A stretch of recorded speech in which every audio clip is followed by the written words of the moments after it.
ग्वालियर में गुरुवार को घोषित हुए 10वीं के परीक्षा परिणाम में ग्वालियर की सुदीक्षा कटारे ने प्रदेश में तीसरा स्थान ग्रहण किया। शहर के निजी स्कूल में पढ़ने वाली सुदीक्षा शुरू से ही पढ़ाई में गंभीर है। सोशल मीडिया, टीवी और दूसरे मनोरंजन के साधनों से दूरी और पूरा फोकस पढ़ाई पर रखने के कारण उसे ये स्थान मिल सका है। खास बात यह है कि जिस विद्यालय में सुदीक्षा पढ़ती है उसी विद्यालय में उसके पिता नारायण कटारे भी पढ़ाते हैं। उन्होंने अपनी बेटी को अन्य बच्चों के साथ ही पढ़ाया था, लेकिन जिज्ञासु होने के कारण कई बार सुदीक्षा अपनी किसी भी कठिनाई को पिता से फ्रैंक होकर पूछ लेती थी और अपने डाउट क्लियर कर लेती थी। उसका कहना है कि वह रैंक के हिसाब से नहीं पढ़ी थी।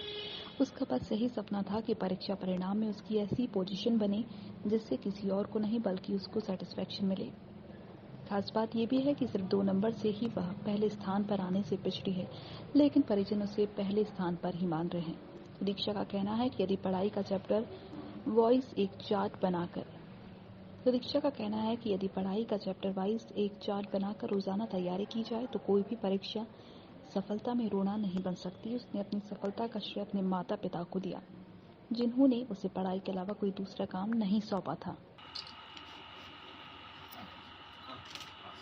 और पद में आजा सब लोग कर लो व्यक्ति बढ़िया तरीके से, अच्छा लगेगा। बहुत बढ़िया।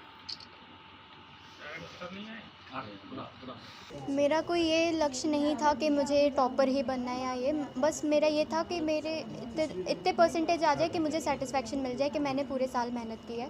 और जो परिणाम मुझे मिल चुका है, बहुत अच्छा परिणाम मिला है, अनएक्सपेक्टेड। और मम्मी ने भी काफ़ी सपोर्ट किया है मुझे।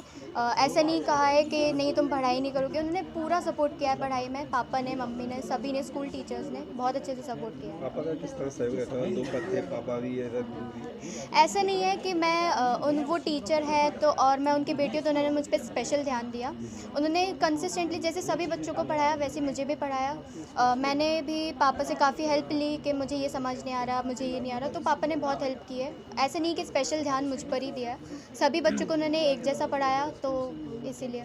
आगे क्या मौका? आगे मैं सिविल सर्विसेज में जाना चाहूँगी और अपने देश की सेवा करना चाहूँगी, यही मेरा गोल है। सोशल मीडिया की आपने बात?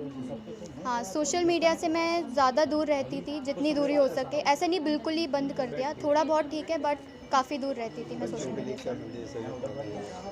मैं सभी को यही संदेश देना चाहूँगी कि सोशल मीडिया ठीक है, थोड़ा बहुत अपने लिए टाइम निकाल कर थोड़ा सा कर लिया, बट थोड़ा सा दूर रहेंगे तो ज़्यादा बेटर रहेगा, पढ़ाई पर ज़्यादा अच्छे से फोकस कर पाएंगे। कोचिंग भी नहीं ली है? नहीं, मैंने कोई कोचिंग पे या कोई ट्यूशन्स पे मैं निर्भर नहीं रही हूँ। मैं अपनी सेल्फ स्टडी पे ज़्यादा फोकस करती थी, ज़्यादा भरोसा था, इसलिए। इसकी सक्सेस में सबसे बड़ा जो योगदान है वो इनका क्या है, रेगुलर स्टडी करना। रेगुलर का अर्थ ये है किसी भी परिस्थिति में उसे प्रतिदिन, जिस तरह हमें एक खाने की, पानी की आवश्यकता होती है, उसी तरह से उसने ये लक्ष्य बना लिया था कि उसे प्रतिदिन उसे पढ़ाई करनी ही है। और पढ़ाई के अलावा उसकी जो प्लानिंग है, योजना है, वो ये रहती थी कि इतना टॉपिक हम कवर करेंगे तो हम इसकी कैलकुलेशन के हिसाब से हम कितने समय में पूरा चैप्टर कवर कर लेंगे। इसका ध्यान रखते हुए वो डेली स्टडी करती थी। और दूसरा, सोशल मीडिया, मोबाइल या फिर टीवी का इसमें कोई इंटरेस्ट ना होना, जिसकी वजह से पूरा फोकस स्टडी पे रहा और यही उसकी सफलता का श्रेय जाता है। फर्स्ट रैंक आने के लिए उसका देखो एफर्ट तो बहुत अच्छा रहा। फर्स्ट रैंक आ सकती थी, केवल 2 मार्क्स का डिफरेंस है। और उसने जैसा कि अभी बताया भी है कि बहुत छोटी छोटी मिस्टेक, जैसे कॉमा, सेमी कोलन, हलंत, ये जो छोटी छोटी मिस्टेक्स हैं, ये उसको खुद पता चल गई थी कि इसकी वजह से मेरे 6 नंबर कम हो जाएंगे। तो ये केवल यदि यही गलतियां नहीं होती तो आज वो पहली रैंक पे होती। लेकिन मेरा मानना ये है वो पहली रैंक के बराबर ही है, क्योंकि उसे पता है कि हमने गलतियां कहाँ की हैं। 2 पथ्य में देखिए क्या होता है, पिता का रोल घर पे जो होता है वो पूरा मेरा रहा, लेकिन विद्यालय में, स्कूल में मैंने हमेशा सारे बच्चों के साथ उनको हमेशा एक ही जैसा पढ़ाया।